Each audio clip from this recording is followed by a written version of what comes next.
parler un peu des enfants d'Israël. Que nous sommes aussi des enfants d'Israël spirituels. Amen. Amen. Pour nous, c'est spirituel parce que Dieu, il est venu sauver son peuple. C'était les enfants d'Israël.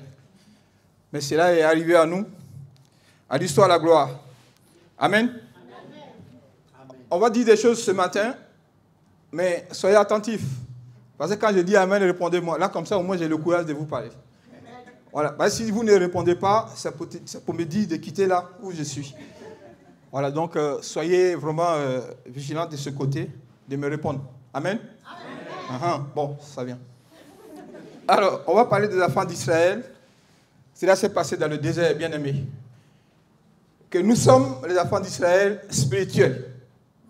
Vous et moi, nous le savons bien. Dans le désert où les enfants d'Israël étaient, bien-aimés, il y avait des scorpions, des serpents, tout ce que vous pouvez connaître comme danger. Mais ils ont traversé le désert avec la grâce de Dieu. Amen. Amen. Nous sommes les enfants d'Israël spirituels. Et ils ont traversé le désert avec tout ce qu'il y avait dans ce désert. Dieu les a conduits, Dieu les a gardés, Dieu les a protégés. Vous et moi, c'est la même chose. Je pense que le désert, bon, j'ai parlé des serpents, j'ai parlé un peu de tout. Il y a encore des serpents, même dans notre vie, il y a encore des serpents. Mais nous, on subit encore plus, parce qu'on a beaucoup de choses autour de nous. Nous sommes plus tentés que les enfants d'Israël. Aujourd'hui, on a le matériel, on a aussi la santé, on a le travail, le chômage, le célibat, et beaucoup de choses. Mais, ce me veut dire que ce n'est pas pour autant que Dieu nous a abandonnés. On passe tous ces moments. On a aussi des épreuves, plus graves même que le mot. Mais Dieu ne nous a jamais abandonnés. Il a dit, je suis avec vous tous les jours jusqu'à la fin du monde. Donc ce Dieu-là, il est notre Dieu. Et on doit se concentrer plus à la parole de Dieu qu'à autre chose. De regarder autour de nous. De regarder ce qui ne marche pas. On doit regarder ce qui marche. Parce qu'il a dit, je ne vous abandonnerai jamais. Et si c'est ce Dieu-là qui le dit, Dieu n'est pas un menteur. Ce n'est pas un être humain pour se repentir. Quand il dit quelque chose, il le fait. La Bible dit que ce que sa bouche dit, sa main l'accomplit. Donc nous devons être rassurés. Mais des fois, on a peur, on a des doutes. On a aussi les doutes ou la peur du lendemain. Qu'est-ce que je vais devenir avec le temps qui passe? Bien aimé, Dieu a la solution. On va lire un petit mot dans le livre de Deutéronome pour continuer notre prédication de ce matin. Deutéronome 28, verset 12. On va commencer par là, à 13. C'est Dieu qui parle.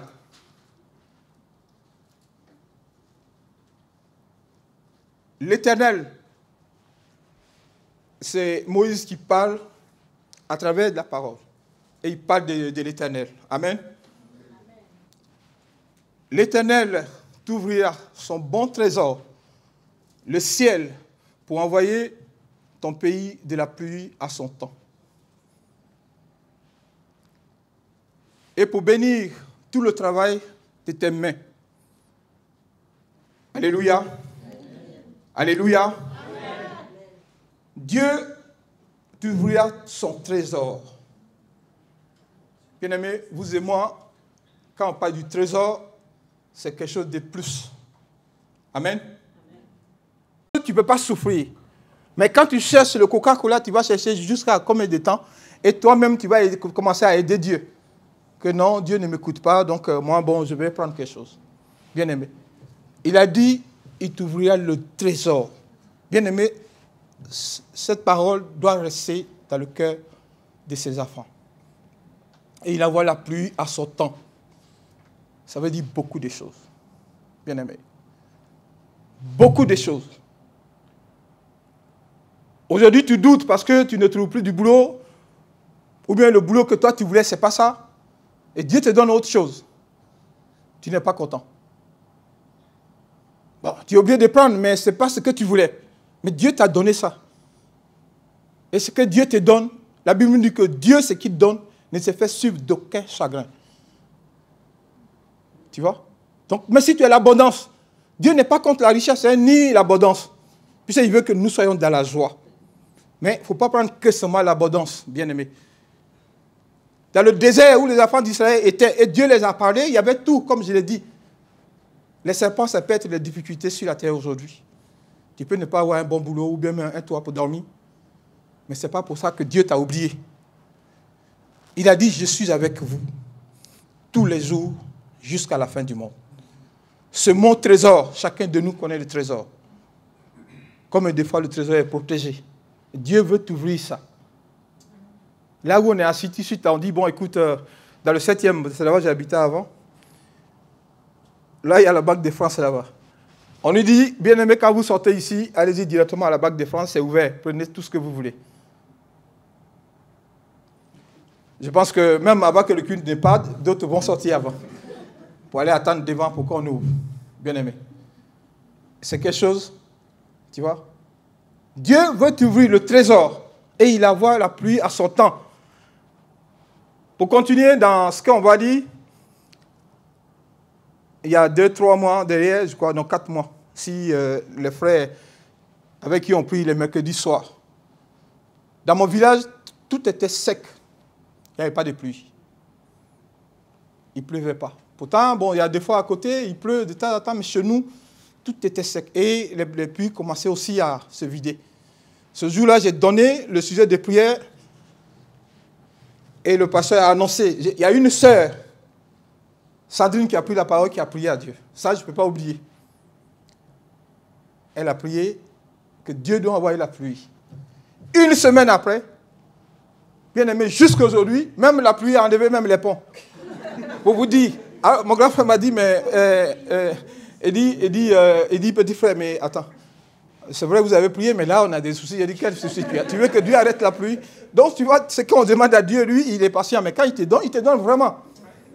J'ai dit, bon, tu veux qu'on prie pour que la pluie s'arrête? Il dit, non, c'est pas ce que je veux dire, mais il y a même le pont qui est parti. Ça peut dire quoi? C'est que Dieu, il est prêt à nous bénir, bien-aimés. Il y a 2-3 jours, mon épouse et moi, il dit, mais non, le pont est parti. Donc, il demande de l'aide. J'ai dit, il n'y a pas de problème, on va faire ce qu'on peut, mais vous-même, essayez de faire aussi la même chose, de prier pour que Dieu améliore la chose. Amen. Donc, des fois, tu vois, on ne peut pas jouer avec la parole de Dieu, bien-aimé. À nous de croire. Tu vois, ces paroles sont écrites pour qu'au moins nous, on témoigne et qu'on vive la même chose que nos anciens ont vécu avec Dieu. Dieu, dans son amour, nous a choisis pour le servir. Ce n'est pas tout le monde qui a cette grâce-là, bien-aimé. Il y a des gens qui ont tout ce qu'il faut, mais ils ne sont pas tranquilles. Parce qu'ils ne savent pas à quel moment il va mourir, ou bien il va tout laisser pour partir. Pourtant, la Bible nous dit que nous avons le ciel de gloire éternellement. Alléluia. Amen. Sur terre, on peut avoir des bobos de temps en temps. Mais là où on va, il n'y aura plus ni cri de maladie, ni cri de guerre, ni autre chose. On aura la gloire de Dieu, célébrer notre Dieu. Si on accomplit ça, on doit se réjouir en tout moment, bien-aimé. On ne doit pas être triste. C'est pour ça que quand tu viens dans la parole de Dieu, sur la route, tu marches. Quand tu sais que tu viens vraiment louer Dieu, quels que soient tes problèmes, tu les laisses chez toi à la maison. Tu dis que tu n'as plus de problème. Tu vas célébrer ton Dieu. Tu oublies tout et tout te quitte. Quand il y a des gens qui disent des fois, oui, ma maladie, non, la maladie, ce n'est pas à toi, bien-aimé. La maladie, elle vient d'ailleurs pour te nuire. Donc, ce n'est pas ta maladie. Tu vois, tu as un mal, il faut que Dieu enlève ce mal. Mais ce mal ne t'appartient pas. En tout cas, moi, je n'ai jamais su que... Bon, je n'ai jamais accepté qu'une maladie qui est à moi, c'est à moi. Non, il veut détruire mon corps. Et moi, je veux le chasser. Amen. Donc, ce n'est pas à moi. Alléluia. Amen. Tout ce qu'on confie à Dieu, ce qui n'est pas bien, ce qui n'est pas propre, on doit le confier à Dieu. Qu'à lui seul. Qu'à lui seul appartiennent la gloire et l'honneur. Et il nous connaît. La Bible dit qu'il a créé l'homme à son image. Voyez-vous, Jésus, on va en arriver un peu plus tard là-bas, mais il s'est donné pourquoi? Dans le désert, au moment où il y avait tout ça, il y avait la désobéissance. Mais Moïse, il a souffert. Et même aujourd'hui, dans nos milieux, dans nos églises, les églises se vident parce que, bon, on veut avoir le miracle tout de suite, ou bien il y a beaucoup de gens qui chantent d'église parce que, bon, il y a longtemps j'ai pris, je n'ai pas de mari ou ceci, cela, mais c'est Dieu qui va te donner le mari. Il va te donner le meilleur. Plus ça dure, c'est les Français qui le disent ici, le vin, au moment où ça dure, plus ça devient encore bon. Amen. Donc, si Dieu te donne le temps, il sait que ce qu'il te faut pour s'épanouir, pour être dans la joie. Ne nous pressons pas. Ne donne pas aussi l'occasion à... Bien-aimé, que demande le peuple? Que demande le peuple? Sur la terre des hommes, on doit subir. C'est pour ça qu'il est bon des fois aussi de prier pour nos autorités. Pourquoi? Parce que c'est eux, que tu veuilles ou pas, c'est eux qui prennent les décisions que tu vas subir. Donc, tu peux prier Dieu. Dieu peut changer la chose aussi. Ils ne sont pas plus puissants que Dieu. Tu vois? Mais il te dit, tu ne seras pas derrière, tu seras devant, bien-aimé. Ça, c'est capital pour nous qui sommes chrétiens. Des fois, quand je vais chez les gens comme ça, ils tapent leur bureau, j'arrive. Des fois, je suis fatigué, mais au moins, la fatigue est dans mon corps. Mais mon sourire, je ne perds pas mon sourire. J'ai toujours gardé mon sourire. On dit, mais toi, là, tu as gagné au loto ou quoi? À chaque fois que tu viens ici, tu as des trucs lourds, mais tu souris toujours. Je dis, non, ce que vous ne savez pas, j'ai un petit secret à moi qui me permet de garder mon sourire. Le plus beau nom du monde, celui qui a créé le ciel et la terre, à travers de lui, le Père a tout donné. Il est mort à ma place que vous voyez là. Donc, pourquoi je vais être triste? Si je quitte aujourd'hui la terre, j'ai une place. Et c'est cela que je défends. Alléluia. C'est ça que je défends. Vous me voyez comme un livreur aujourd'hui, peut-être devant vous, voilà, je suis livreur, mais j'accepte peut-être livreur, puis avec ça, je paye peut-être je paye mon appartement. Mais vous et moi, si un jour on se présente devant Dieu, changez vos vies, et quand je passe ça, oh, c'est parce qu'on n'a rien à faire, non, Dieu n'existe pas. Quand les gens sont dans leur confort, Dieu n'existe pas. Bien aimé, nous les chrétiens, il ne faut pas connaître ce comportement aussi. Oui, des fois parce que Dieu a béni la personne, il n'a même plus envie de venir à l'église, il n'a pas le temps. C'est au moment où on est béni qu'on n'a pas le temps. Au moment où on n'est pas béni, on cherche la face de Dieu pour que Dieu nous bénisse. Mais une fois on a ce qu'on veut, on n'a plus le temps. Ah non, je n'ai pas le temps, les gars, je suis fatigué, il y a ci, il y a ça. Non, bien aimé. Non. On doit entretenir. C'est ce que le groupe qui vient de chanter, là. La sœur a dit tout à l'heure que, tu vois, quand on a des trucs, des prises sur le téléphone. Mais je vais ajouter aussi que à chaque fois que le téléphone est déchargé, il faut le charger. C'est la même chose. C'est-à-dire, nous, si on n'entretient pas la parole de Dieu en nous, on peut devenir vide, comme les païens. Tu vois? Tu viens à l'église, tu es au dehors en même temps, ça dit, pour que, bon, on se voit, ah, la soeur est là, ou bien le frère est là. Mais au fond de toi-même, est-ce que tu es là pour écouter la parole de Dieu? Est-ce que tu as écouté, tu as appris au moins quelque chose? Parce qu'à chaque fois Dieu parle, au moins tu peux trouver un mot qui va te faire du bien. Un seul mot peut te faire du bien. C'est pour ça qu'il faut être attentif à la parole de Dieu. Tu ne seras pas à la queue. Tu seras toujours devant. Bien-aimé, c'est vous et moi. Et nous devons être dans la joie. Quand on passe à ces paroles, on doit être dans la joie. On ne doit pas être triste. Même le matin, quand on vient, on ouvre le débat. Pour s'adresser à Dieu, il faut qu'on demande d'abord pardon pour dire, ah, on est capable. Non, il faut que ça soit vraiment, tout simplement tout seul. Tu sais ce que Dieu a fait pour toi dans la semaine. Tu viens devant lui. La seule chose, c'est de lever la voix envers lui pour lui dire merci. Simplement. On n'a pas reçu l'esprit de timidité, non. On est les plus forts, bien-aimés. On nous dit de ne pas être orgueilleux. Oui, l'orgueil, ce n'est pas bon. Mais moi, je suis orgueilleux d'appartenir à Jésus, simplement. Et cet orgueil-là, je dois l'animer toujours. Et je suis plus heureux avec ça. Parce que ma vie est dans la main de Jésus, donc je suis fier. Cet orgueil-là, je l'ai. Parce que je sais à qui j'ai cru, bien-aimé. On doit être fier d'appartenir à Jésus. Amen. Donc quand on vient devant, on doit savoir l'entretenir, lui dire merci. Simplement, dis un mot. Merci Seigneur, c'est important. Un jour nous serons là-haut. La Bible dit que nous serons plus nombreux que même le sable des plages. Bien-aimés, c'est très important.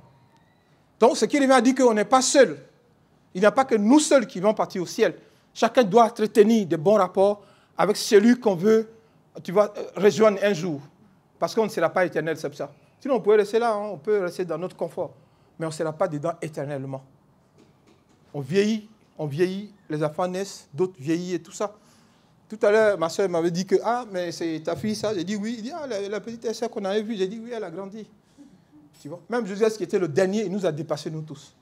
Ça peut dire quoi? Ça peut dire que nous, quand ça vient comme ça, là, on ne rajeunit pas, on va vers la mort. Avant que Jésus ne revienne, chacun de nous va passer. Et il faut entretenir ces rapports, bien-aimés. C'est très important. Amen. Amen. On va un peu descendre dans le livre de Psaumes.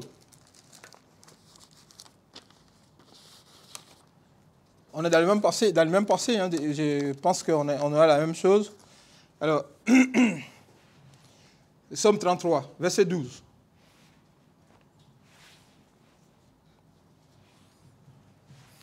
Heureux la nation dont l'Éternel est le Dieu.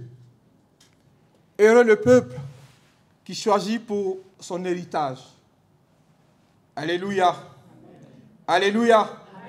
Amen. Vous n'êtes pas des héritiers de Dieu, quoi? Parce que c'est... Bien aimé, c'est important. Ça dit ces paroles-là, ce n'est pas moi qui les ai écrites. Et puis j'ai du mal à les lire encore et puis vous ne répondez pas. C'est grave.